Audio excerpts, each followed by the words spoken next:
Hey friends, welcome to all Code Journey 2026. So today in this video we will discuss BCA and BTech. What is better in 2026? क्या आपको choose करना चाहिए BCA और BTech? तो चलिए start करते हैं। तो सबसे पहले आप लोगों से बता दें, अगर आप लोग चैनल पर नए हैं तो चैनल को सब्सक्राइब कर लीजिएगा। इसी तरीके से आप लोग को वीडियो डेली टू डेली मिलती रहेगी। तो सबसे पहले हम बात करने वाले हैं बीटेक एंड बीसीए। सो हमारे पास कुछ पॉइंट्स हैं बीटेक के लिए और बीसीए के लिए। सबसे पहले हम बात करते हैं बीटेक की। सो बीटेक के लिए की पॉइंट्स हमारे पास क्या क्या है मेनली। सो बीटेक का जो मेनली ड्यूरेशन होता है वो 4 ईयर का होता है, और मेनली इसका जो फोकस होता है कि बीटेक में करना क्या है, मेन फोकस जो होता है वो प्रोग्रामिंग पे होता है। कि प्रोग्रामिंग का मतलब होता है कि कोडिंग, वो आप लैपटॉप में किस तरीके से कोडिंग कर रहे हैं, क्या कर रहे हैं। इंजीनियरिंग में आपको ब्रांचेस, कई सारे ब्रांचेस मिल जाते हैं, सीएससी, आईटी, मैकेनिकल एंड बहुत सारी ब्रांचेस होते हैं बीटेक में।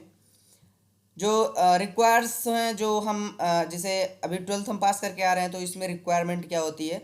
मेनली आपका ट्वेल्थ में क्या होना चाहिए, फिजिक्स केमिस्ट्री मैथ, मतलब पीसीएम होना चाहिए। अगर आपका पीसीएम नहीं है तो आप बीटेक नहीं कर सकते, किसी भी कीमत पे बीटेक नहीं कर सकते हैं। फिर आ जाते हैं हम कैरियर ऑप्शन पे। कैरियर, इसमें बीटेक करने के बाद बंदे का लाइफ किस तरीके से, फ्यूचर किस तरीके से होगा। तो जब आप बीटेक करते हैं तो आप सॉफ्टवेयर इंजीनियरिंग में जाते हैं, डेटा साइंस में जाते हैं, एंड एआईएमएल, एंड एक और है जो कि सॉफ्टवेयर टेस्टिंग है। वो भी बहुत अच्छी इस समय चल रहा है मार्केट में। अब आप बात करते हैं प्रोफेशनलिटी की। इसमें बीटेक करने के बाद, जॉब लगने के बाद जो सैलरी है उसकी किस तरीके से होती है। तो जो बीटेक के बंदे की सैलरी होती है वो हाई कास्ट होती है बहुत। जैसे वो इंटर्नशिप पे जा रहा है, फ्रेशर पे जा रहा है, या कुछ या फिर कॉलेज से हायर हो रहा है, तो उसकी सैलरी जो है स्टार्टिंग की अच्छी खासी होती है।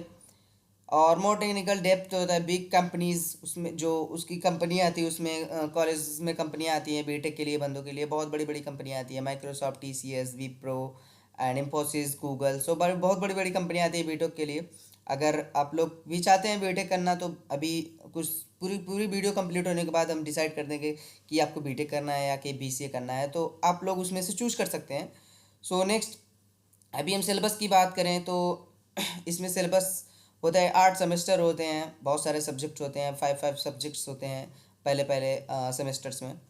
एंड एक्सपेंसिव फीस, इसकी फ़ीस जो होती है वो बहुत हाई कॉस्ट होती है। ये नॉर्मल इंसान तो बीटेक करना बहुत ही मुश्किल हो जाता है। एंड देन बात करते हैं हम बीसीए की। अभी तो बीटेक की बात कर रहे थे, अब आ जाते हैं हम बीसीए की बात करते हैं। बीसीए में बहुत सारे फीचर्स हैं। एक बिगनर्स के लिए बहुत ही अच्छे फीचर्स हैं, best for student interested in software coding, basic and IT fields. So इसके लिए की पॉइंट्स कितने हैं, बहुत सारे की पॉइंट्स हैं। ड्यूरेशन होता है जो 3 ईयर का होता है, बीटेक हमारा 4 साल का होता है, बीसीए 3 ईयर्स का होता है। फोकस क्या होता है, वो उसमें भी प्रोग्रामिंग था, उसमें भी सारी चीज़ें थी, इसमें वेब डेवलपिंग, एप्स डेवलपिंग। सो बीसीए में हम मोस्टली वेब डेवलपिंग की सारी चीज़ें सीखते हैं। रिक्वायर्स क्या होता है, एनी स्ट्रीम्स, आप अगर ट्वेल्थ में किसी भी हैं, आर्ट्स हैं, कॉमर्स हैं, साइंस से हैं, या पीसीएम है, बायोलॉजी से, किसी भी सेक्टर से हैं, आप लोग डायरेक्टली इसमें बीसीए में एंट्री कर सकते हैं। कैरियर ऑप्शन की बात करते हैं, अगर आपने बीसीए किया है तो आपकी जॉब लग सकती है। वेब डेवलपिंग सीखेंगे और ऐप डेवलपिंग सीखेंगे, सॉफ्टवेयर टेस्टिंग सीखेंगे। हमने बताया सॉफ्टवेयर टेस्टिंग बीटेक में भी आप करके सीख सकते हैं। और प्रोफेशनलिटी की बात करें तो ईजियर दैन बीटेक, इसमें जो है कि बीटेक की सैलरी ज़्यादा होती है और बीसीए वालों की सैलरी थोड़ा सा कम होती है, क्योंकि बीटेक जो है वो बहुत ही प्रोफेशनलिटी डिग्री मानी जाती है, 4 साल की होती है। और लेस फीस, इसका मतलब है कि आपका जो बीटेक की सैलरी है वो बीसीए वाले की सैलरी से ज़्यादा होती है। बीसीए में कम कम सैलरी होती है, ये नॉर्मल बंदे कर सकते हैं बीसीए को। और गुड फॉर बिगिनर, ये बिगिनर के लिए बहुत ही अच्छा होता है। अगर आप स्टार्टिंग कर रहे हैं कोडिंग, अगर इंडस्ट्री में हिल रहे हैं तो आपके लिए बीसीए बहुत ही अच्छा होगा। अभी हमने बोला कि नॉर्मल बंदे कर सकते हैं। अगर आप इंटर्नशिप से जा रहे हैं, जैसे इंट्रेंस दे रहे हैं, एग्ज़ाम्स दे रहे हैं, वहाँ से अगर बीटेक कर रहे हैं तो तब भी आपका बहुत ही पैसा लग जाएगा। एग्ज़ाम अगर आप एडमिशन पाएंगे फिर भी बहुत सारे पैसे लग जाते हैं बीटेक करने के लिए। एक बीसीए करने के बाद एक नॉर्मल बंदा बीसीए आराम से कर सकता है। फिर इसमें हो जाती है जैसे आपकी जॉब लगी तो लोअर सैलरी एट स्टार्टिंग, अगर आपकी सैलरी स्टार्टिंग में कम होगी, बट धीरे धीरे जैसे जैसे आपका एक्सपीरियंस बढ़ता जाएगा, आप कंपनी को स्विच करेंगे तो आपकी सैलरी धीरे धीरे बढ़ती चली जाएगी। नीड एमसीए और स्किल्स फॉर ग्रोथ। आप जैसे बीसीए कर लिया, आपने जॉब करना, आपकी जॉब लग गई कहीं पे, आप जॉब कर रहे हैं, तो एज वेल एज साथ साथ में आप एमसीए भी कर सकते हैं, स्किल को ग्रो भी कर सकते हैं अपने तरीके से। Final comparison BTech and BCA. जो बीसीए और बीटेक में कंपेयर है तो बीटेक जो है 4 साल का होता है, 3 ईयर का हमारा बीसीए होता है। बीटेक थोड़ा हार्ड होता है बट बीसीए थोड़ा उससे मीडियम होता है।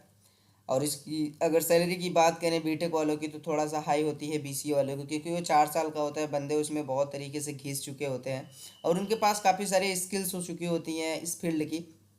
जैसे वो शुरू से ही टेक्निकल बैकग्राउंड से ही बिलोंग करने लगते हैं, जैसे पीसीएम है तो फिजिक्स केमिस्ट्री मैथ, वो टेक्निकल से ही धीरे धीरे चले आते हैं। बट बीसीए की बात होती है, बीसीए में किसी तरीके का बंदा चला आता है, तो इसलिए जो है बीटेक वालों की सैलरी थोड़ा हाई होती है और बीसीए वाले की सैलरी।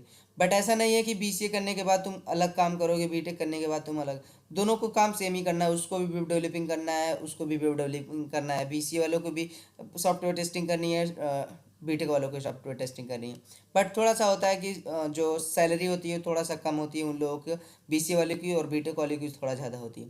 अगर हम बात करें कि अगर आप लोग चाहते हैं कि बीटेक ही करेंगे तो आप लोग बीटेक कर सकते हैं, बट इसमें हो जाता है कि आपके पास टाइम कम है, आपके पास फीस कम है, आप उस फैमिली से बिलोंग नहीं करते कि हम बीटेक जैसी चीज़ों को हम ले सकते हैं, बीटेक कर सकते हैं। तो वहाँ पे एक बीसीए में हो जाता है कि आप लोग बीसीए कर लीजिए। बीसीए करने के बाद बहुत सारे लोग हैं इंडस्ट्री में कि बीसीए करने के बाद एमसीए कर लेते हैं, आज भी जॉब कर रहे हैं, अच्छी खासी सैलरी है, लाखों सैलरी है। तो ऐसा कुछ नहीं है, आपके पास बीटेक करने वाले बंदे घूम रहे हैं इधर से उधर, कहीं भी बहुत जगह देखा है मैंने। ये डिपेंड करता है आपके पास स्किल्स क्या है, आप क्लाइंट को दे क्या रहे हैं, किस तरीके से काम करके दे रहे हैं, उस पर डिपेंड करता है। आपके पास डिग्री एमटेक की है, बीटेक की है, बीसीए की है, एमसीए की, उससे फ़र्क नहीं पड़ता है। बीसीए बीटेक की डिग्री इसलिए होती है कि आप उस लिए एलिजिबल हो चुके होते हैं कि आप हाँ काम इस इंडस्ट्री में काम कर सकते हैं। बट जब तक आपके पास स्किल्स नहीं रहेगी आप इस इंडस्ट्री में नहीं रुक सकते, किसी भी कीमत पे नहीं रुक सकते। आप गलत तरीके से उसमें जा सकते हैं बट कुछ दिन के बाद आप फिर से वापस उसी दुनिया में आ जाएंगे जिस दुनिया में पहले तरीके से रहते थे। तो मेरा फोकस था कि आप लोगों को यही बताना कि आप लोग बीटेक बीसीए करते रहिए, एज वेल एज आपको मेन स्किल फोकस करना है। कोडिंग जो चीज़ ऑफिस में कंपनियों में जाके करनी होती है, क्लाइंट के लिए करना होता है, मेन फोकस उस पर करना है। आप लोग धीरे धीरे जैसे बीटेक आपने पास कर लिया, बीसीए पास कर लिया, बट आपके पास कुछ स्किल नहीं है उस मार्केट में आने के लिए, तो आप उस चीज़ को नहीं कर पाएंगे, तो फिर आप वहाँ पे फंस जाएंगे। तो आज यहीं तक बात करते हैं, मिलते हैं नेक्स्ट वीडियो। अगर आप लोगों को वीडियो अच्छी लगे चैनल को सब्सक्राइब करिएगा। मिलते हैं नेक्स्ट वीडियो में, तब तक के लिए जय हिंद दोस्तों, हैप्पी लर्निंग।